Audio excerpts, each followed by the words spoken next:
Hello, welcome to another episode. Please just ignore the wind sounding thing. My spaceship systems for the air conditioner haven't worked out quite right. But anyway, so today, recently I've been on a bit of a Scooby-Doo hit, thinking about Scooby-Doo and whatnot because I like it. It's always been one of my childhood classics. I just basically saw that Scoob movie. It was pretty good. I think it gave us one of our best versions of Daphne, actually. Maybe because they actually gave her something useful to do. But and it got me thinking about, and I've been thinking lately about Scooby-Doo theories, mainly because the game doesn't age. I'm not gonna go into that because I might make it its own video, but seriously, it's weird. And, borderline no theories do anything with that. It's bizarre. But, anyway, I started digging through Scooby-Doo theories, and I wanted to kind of look at them and just examine some. Not really based on plausibility, though I will bring that up a lot. So much about just talking about them, okay? I want to talk about it. Although there is going to be a lot of repeating stuff here, so get used to it. This isn't going to be all Scooby-Doo theories ever that would take way too long to figure do, but it should be entertaining. The first thing I'm going to cover is the idea that that Shaggy is like a stoner or on drugs or any variation of that thing thereof.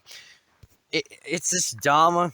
If you look at his original design, see the interviews people did, he was made to look like that, not actually be one. I mean, it's pretty obvious. I mean, I hesitate to even call it a theory. I just think it's people wanting to add dark elements to a cartoon show without really thinking about it. I mean, I like a dark theory now and again, too. Especially, something I see here, but they have to make sense, and I just don't see it. He's supposed to kind of act like a stoner, but not actually be one. Kind of defeats the purpose.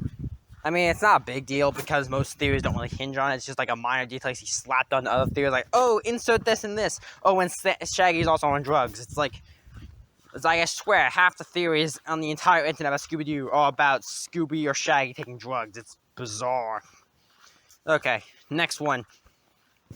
I guess it's called, do we call it a theory or just fanfiction? I'm not sure. The idea that Velma is gay. I mean, obviously, it depends on what continuity we're talking about here. The Scooby-Doo timeline's a bit of a mess, and I don't think anyone knows exactly how it works. We've got some vague ideas, but in most versions, the main versions, no, she's just not. You can maybe make a case for bi, but certainly not gay. I mean, I know, and obviously, there could easily be another continuity where she is, or, they can make a new story where she is, and that would be fine, then it would be true, but in most major continuities, or at least several stories, she's obviously not. I mean, just look at, I can point out 3 guys she's directly seemed to like. Bo from Zombie Island, Shaggy, off and on, depends on the story really, sometimes not, sometimes yes.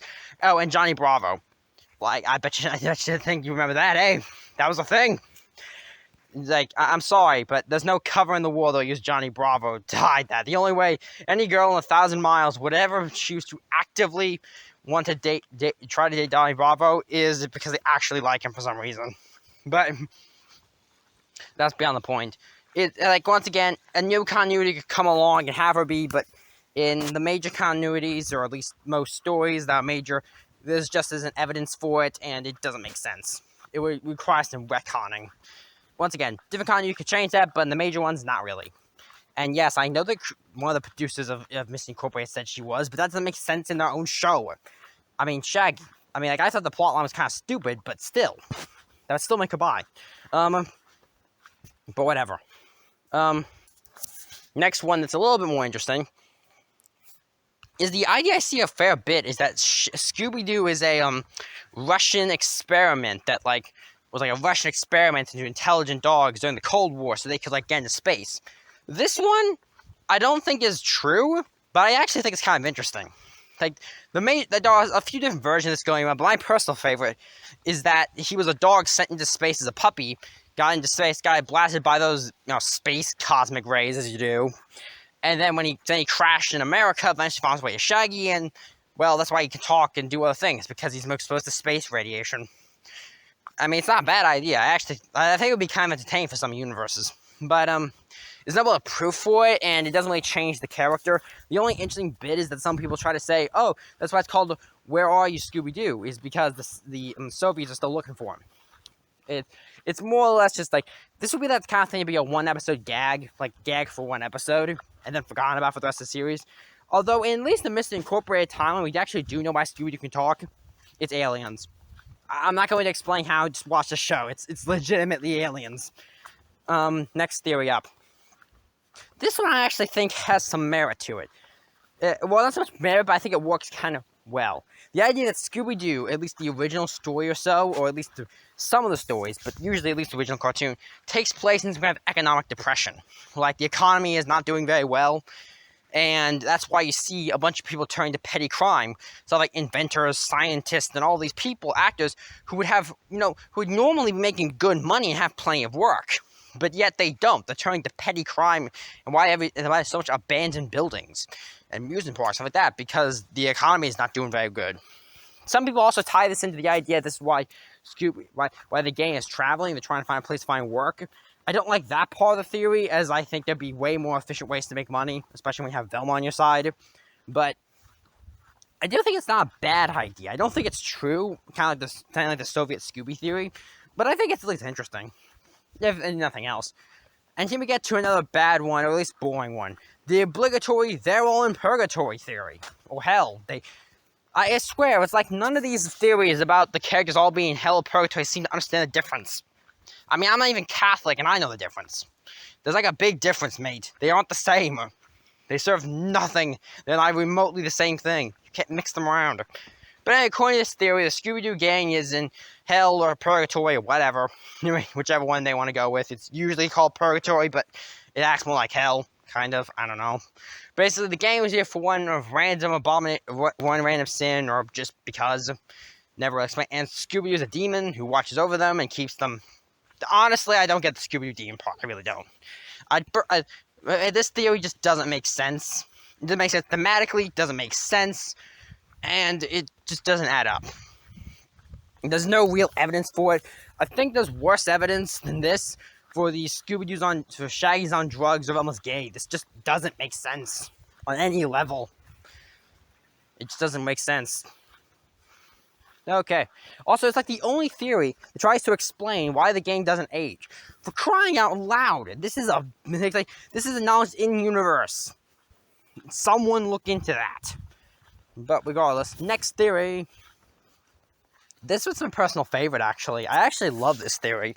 I don't know if it's true, but I assure you, if I ever got a chance to make a Scooby-Doo TV show, this is what I would do. In this theory, it states that in the Scooby-Doo universe, or at least whatever universe this theory is applied to, supernatural monsters may be common, but they are known. Everyone knows there are vampires and witches and werewolves hang out, and they can do bad things to you, and that's why people dress up as monsters. Because if you live in a world where Count Dracula is a real threat to you and could actually come and beat you up, then you're going to be a lot more scared when you see something that looks like Dracula or says he's Dracula, even if it's just a guy in the mask. That is actually, I actually love that theory. I think it's kind of cool. I could play around with that so much if I was writing Scooby-Doo. But it does have some flaws, mainly being several versions of the team act as if supernatural does not exist until proven otherwise, which would seem to kind of go against the idea that's common knowledge. I mean, I refuse to believe these 5 people, if they lived in a world with supernatural with common knowledge, would all not know about it. It's odd. I mean, it's a cool theory, and I love it, and I totally believe it could be used for, like, a new show, but it doesn't really work. Not sure it could be kind of true, but it's certainly interesting and would explain some things. Okay, I think that's about everything. That's all the major theories I think I want to talk about, unless I'm forgetting something. But yeah, I hope you enjoyed this little video, me doing some theories on Scooby-Doo. It's not often I talk about. Like, I love theories. I love them. I was people who, back in the day, loved MatPat. I still do like his content. Though less liking now. I might do some more theories at some point, but honestly, I think that's all I want to do for now. Hope you enjoyed this little upload adventure. And, stay safe in this strange world we find ourselves in. See you later, my little subscribers.